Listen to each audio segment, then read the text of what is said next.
अच्छा, एक सवाल है, क्या एक देश में जो सरकारी व्यवस्था एकदम हिट है, उसे उठाकर दूसरे देश में लगा दें तो वो वहां भी उतनी ही सफल होगी? बहुत दिलचस्प सवाल है। मतलब क्या भारत अमेरिका या जापान के एडमिनिस्ट्रेटिव सिस्टम को हूबहू कॉपी कर सकता है? ये सवाल सुनने में आज का लगता है, लेकिन इस पर तो अरस्तू के जमाने से विचारक सिर खपा रहे हैं। बिल्कुल। आज हम जिस विषय की गहराई में उतर रहे हैं, वो इसी सवाल की जड़ तक जाता है। कंपैरेटिव पब्लिक एडमिनिस्ट्रेशन यानी सीपीए। तुलनात्मक लोक प्रशासन। हाँ, हमारे पास जो नोट्स हैं, उनके आधार पर हम इस अकेडमिक क्षेत्र के जन्म की कहानी, इसके सुनहरे दौर का सपना और फिर इसके सामने जो जबरदस्त चुनौतियां आईं और आज 21वीं सदी में इसकी वापसी। एक तरह से एक अकादमिक विषय के उतार चढ़ाव की पूरी कहानी है ये। बिल्कुल। और ये कहानी शुरू होती है दूसरे विश्व युद्ध के बाद के दौर से। सोचिए, दुनिया का नक्शा बदल रहा था, दर्जनों नए देश आजाद हो रहे थे। हाँ। तब अमेरिका और पश्चिमी देशों के सामने एक बड़ा सवाल था।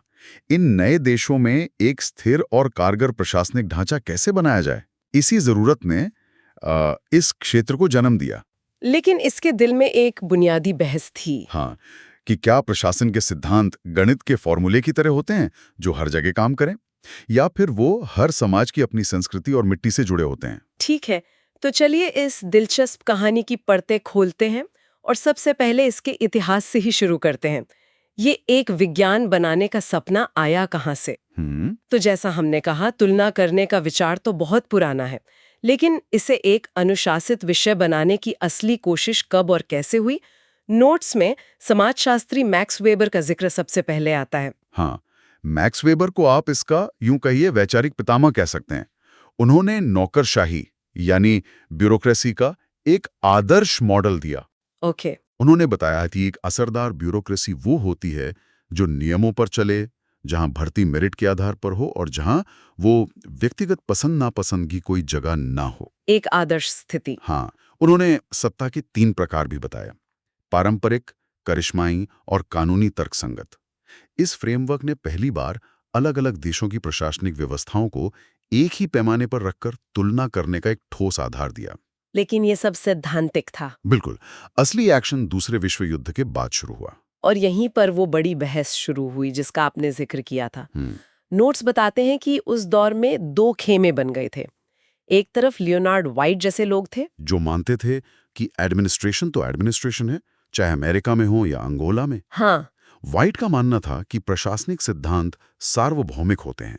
जैसे गुरुत्वाकर्षण का नियम हर जगह एक जैसा काम करता है, वैसे ही प्रशासन के सिद्धांत भी संस्कृति से प्रभावित नहीं होते। लेकिन दूसरी तरफ रॉबर्ट डाल और ड्वाइट वॉल्डो जैसे विचारक थे, जिन्होंने इस बात का जोरदार खंडन किया। डाल ने तो 1947 में एक बहुत प्रभावशाली बात कही। क्या? कि जब तक लोक प्रशासन तुलनात्मक नहीं होगा, प्रशासन के विज्ञान का हर दावा खोखला है। मतलब उनका सीधा तर्क था कि आप प्रशासन को उसकी संस्कृति और समाज से अलग करके देख ही नहीं सकते। बिल्कुल। उनका कहना था कि भाई, अमेरिका की प्रशासनिक व्यवस्था भारत या मिस्र में काम नहीं करेगी, क्योंकि तीनों देशों का सामाजिक डीएनए ही अलग है। आप किसी देश के प्रशासन को वहां के लोगों के मूल्यों, उनके इतिहास और उनकी राजनीतिक हकीकत से काटे बिना नहीं समझ सकते। और इसी सोच ने कंपैरेटिव पब्लिक एडमिनिस्ट्रेशन को एक अलग विषय के तौर पर स्थापित किया। और फिर इस सोच को संस्थागत रूप देने के लिए एक ग्रुप बना, कंपैरेटिव एडमिनिस्ट्रेशन ग्रुप, CAG। हाँ, CAG।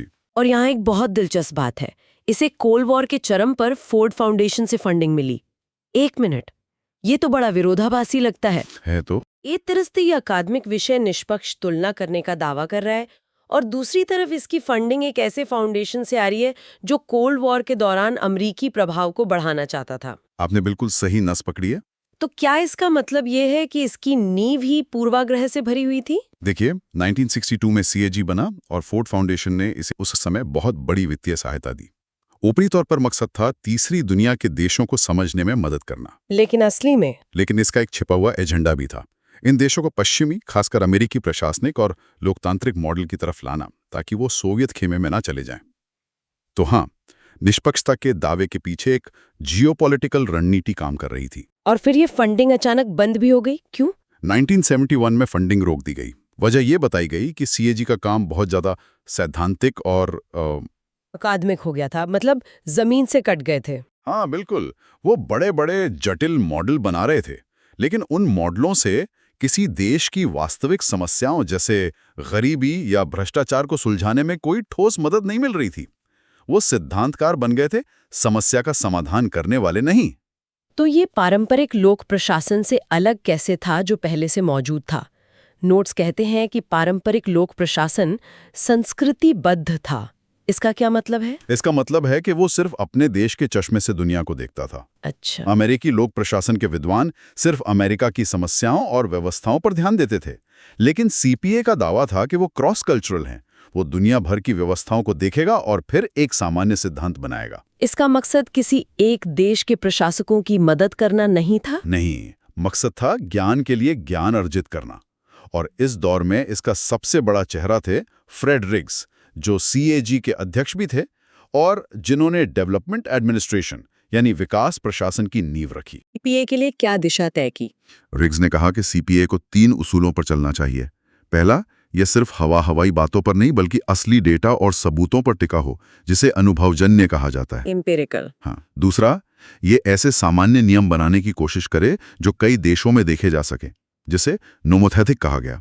और तीसरा, जो सबसे जरूरी है, ये पारिस्थितिकीय हो। इकोलॉजिकल। मतलब ये किसी भी देश के एडमिनिस्ट्रेशन को वहां के समाज, अर्थव्यवस्था और राजनीति के पूरे इकोसिस्टम के संदर्भ में देखें। ठीक है, तो वे बड़े सिद्धांत बना रहे थे। ये असल में दिखते कैसे थे? नोट्स में 2 मुख्य मॉडलों का जिक्र है। एक तो वेबर का ब्यूरोक्रेटिक मॉडल है, जिसकी हमने बात की। हाँ। लेकिन अगर वो पहले से था, तो फिर नए मॉडल की जरूरत क्यों पड़ी? बेहतरीन सवाल। वेबर का मॉडल विकसित पश्चिमी लोकतांत्रिक देशों के लिए एक आदर्श था, जहां कानून का राज हो, जहां भाई भतीजावाद न हो। बिल्कुल। लेकिन जब शोधकर्ताओं ने इस मॉडल का चश्मा पहनकर अफ्रीका और एशिया के नए आजाद हुए देशों को देखा, तो उन्हें जमीनी हकीकत बिल्कुल अलग नजर आई। कैसे अलग? क्या दिक्कतें थीं? वहां नियमों से ज्यादा व्यक्तिगत निष्ठा और संबंधों को तरजीह दी जाती थी। एक अधिकारी कानून से ज्यादा अपने नेता या अपने समुदाय के प्रति वफादार होता था। और दूसरी बड़ी समस्या थी जरूरत से ज्यादा राजनीतिकरण। प्रशासक और राजनेता एक दूसरे के काम में इतना दखल देते थे कि नौकरशाही की निष्पक्षता ही खत्म हो गई थी। वेबर का वो साफ सुथरा मॉडल इस मिलीजुली जटिल हकीकत को समझने में पूरी तरह नाकाम हो गया था। तो अगर वेबर का साफ सुथरा मॉडल विकासशील देशों की इस मेसी हकीकत को नहीं समझ पा रहा था, तो विकल्प क्या था? यहीं पर फ्रेड रिग्स का वो जटिल सा लगने वाला प्रिज्मियस वाला मॉडल आता है ना? बिल्कुल। रिग्स ने कहा कि हमें एक नया मॉडल चाहिए जो इस मेसी हकीकत को समझा सके, और यहीं उन्होंने अपना प्रिज्मी मॉडल पेश किया। इसे थोड़ा आसान भाषा में समझाएंगे? जरूर। इसे समझने के लिए एक प्रिज्म का उदाहरण सोचिए। जैसे एक प्रिज्म से गुजरकर सफेद रोशनी 7 अलग-अलग रंगों में बिखर जाती है। हाँ। वैसे ही ये मॉडल दिखाता है कि एक विकासशील समाज, जिसे रिग्स प्रिज्मीय समाज कहते हैं, में सरकार के काम कैसे परिवार, धर्म और बाजार जैसी संस्थाओं में बिखरे हुए होते हैं। अच्छा, मतलब कोई भी काम सिर्फ एक सरकारी दफ्तर नहीं करता। सही पकड़ा। सब कुछ मिला जुला और ओवरलैपिंग होता है। साला मॉडल इसी प्रशासनिक उपव्यवस्था का नाम है। ये एक इकोलॉजिकल अप्रोच थी जो प्रशासन को उसके पूरे सामाजिक ताने बाने के साथ देखती थी। ये सुनने में तो काफी व्यापक और बेहतर लगता है, लेकिन मुझे लग रहा है कि कहानी में एक बड़ा लेकिन आने वाला है। आप सही कह रही हैं। क्योंकि इन मॉडलों की और खासकर डेवलपमेंट एडमिनिस्ट्रेशन की बहुत तीखी आलोचना हुई। नोट्स में रॉबर्ट फ्राइड का जिक्र है। हाँ, यहीं से इस क्षेत्र का पतन शुरू होता है। रॉबर्ट फ्राइड ने एक बहुत तीखी लेकिन जरूरी आलोचना की। उन्होंने कहा कि डेवलपमेंट एडमिनिस्ट्रेशन का नजरिया मैनिकियन है। मैनिशियन। ये एक पुरानी फारसी विचारधारा है जो दुनिया को सिर्फ 2 हिस्सों में देखती है, अच्छा और बुरा, रोशनी और अंधेरा। और सीपीए के संदर्भ में ये अच्छा बुरा क्या था?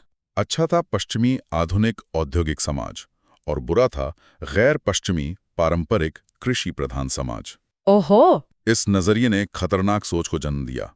ये माना जाने लगा कि पश्चिमी व्यवस्थाएं अद्भुत हैं और तीसरी दुनिया की व्यवस्थाएं घटिया या पिछड़ी हुई हैं, और उन्हें बस पश्चिमी मॉडल को कॉपी करने की जरूरत है। तो इस सोच की वजह से वे उन समाजों की अपनी ताकतों को देख ही नहीं पाए। बिल्कुल।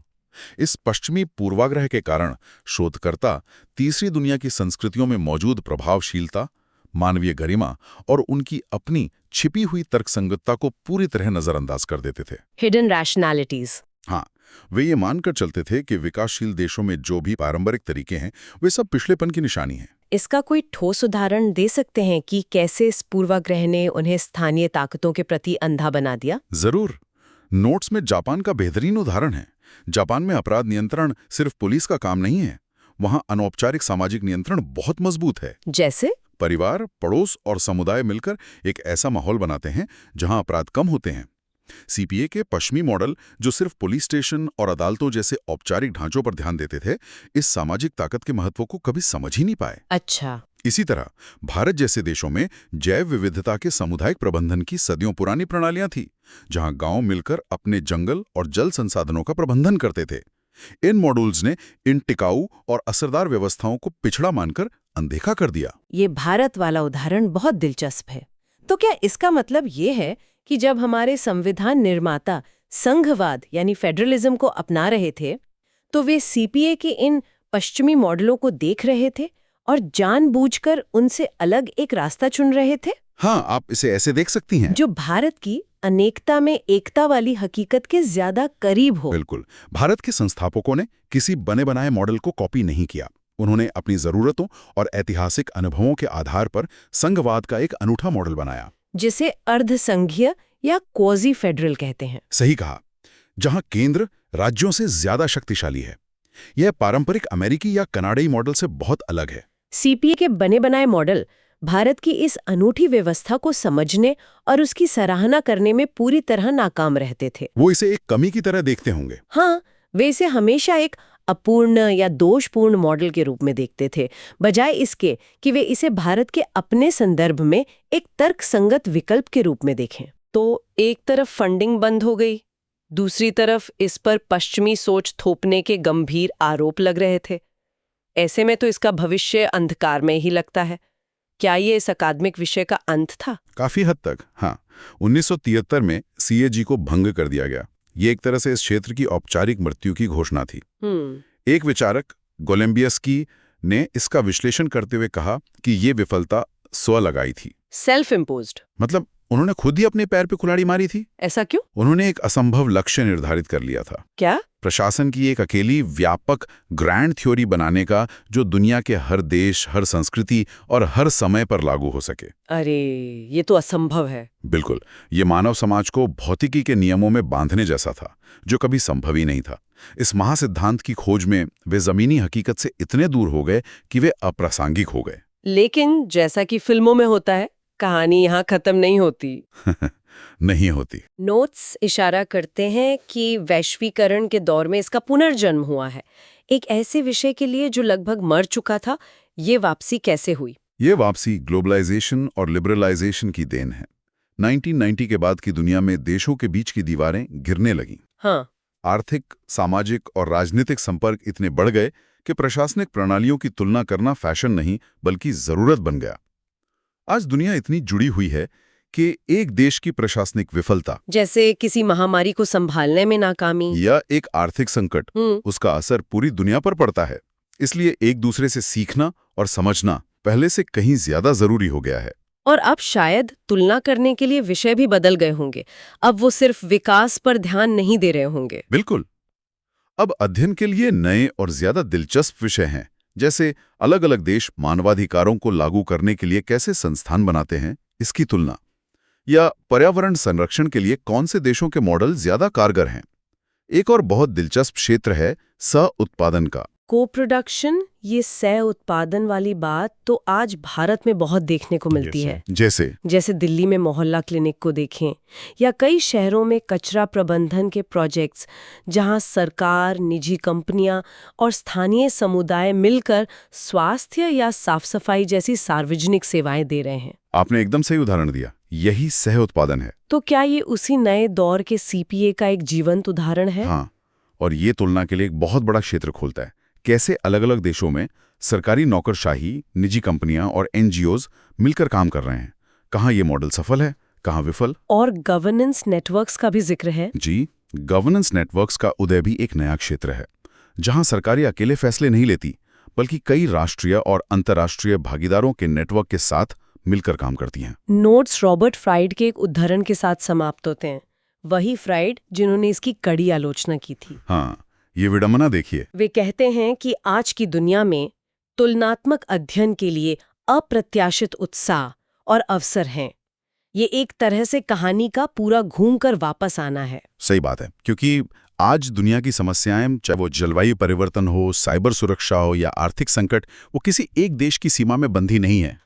उन्हें हल करने के लिए अंतर्राष्ट्रीय संयोग और एक दूसरे के प्रशासनिक व्यवस्थाओं की गहरी, सम्मानजनक और सूक्ष्म समझ की जरूरत है। पुरानी गलतियों से सीखकर सीपीए अब एक नए, ज्यादा विनम्र और ज्यादा प्रासंगिक रूप में वापस आया है। तो आज की इस चर्चा से ये साफ है कि कंपैरेटिव पब्लिक एडमिनिस्ट्रेशन का सफर किसी रोमांचक फिल्म की तरह रहा है। एक विज्ञान बनने की महत्वाकांक्षा से शुरू होकर पश्चिमी पूर्वाग्रह की आलोचना झेलने और फिर लगभग खत्म हो जाने के बाद आज ये एक नए और ज्यादा व्यवहारिक रूप में फिर से हमारे सामने है। बिल्कुल। और ये हमें एक बहुत जरूरी सबक सिखाता है। किसी भी सामाजिक व्यवस्था को, चाहे वो सरकार हो या समाज, उसके अपने अनूठे सांस्कृतिक और ऐतिहासिक संदर्भ में समझना कितना जरूरी है। एक one size fits all model शायद सामाजिक विज्ञान में कभी काम नहीं कर सकता। हर देश को अपनी जरूरतों और अपनी जड़ों के हिसाब से अपने रास्ते खुद खोजने होते हैं। और ये हमें एक विचार के साथ छोड़ जाता है जिस पर आगे सोचा जा सकता है। आज के दौर में जब शासन या गवर्नेंस का मतलब सिर्फ सरकार नहीं रहा, बल्कि ये सरकारी, निजी और गैर सरकारी संस्थाओं का एक जटिल और कभी-कभी गंदा नेटवर्क बन गया है, तो तुलना करने के मायने ही बदल गए हैं। सही बात है। क्या एक देश के स्वास्थ्य मंत्रालय की तुलना दूसरे देश में स्वास्थ्य सेवाएं दे रहे पब्लिक प्राइवेट एनजीओ नेटवर्क से करना तर्कसंगत है?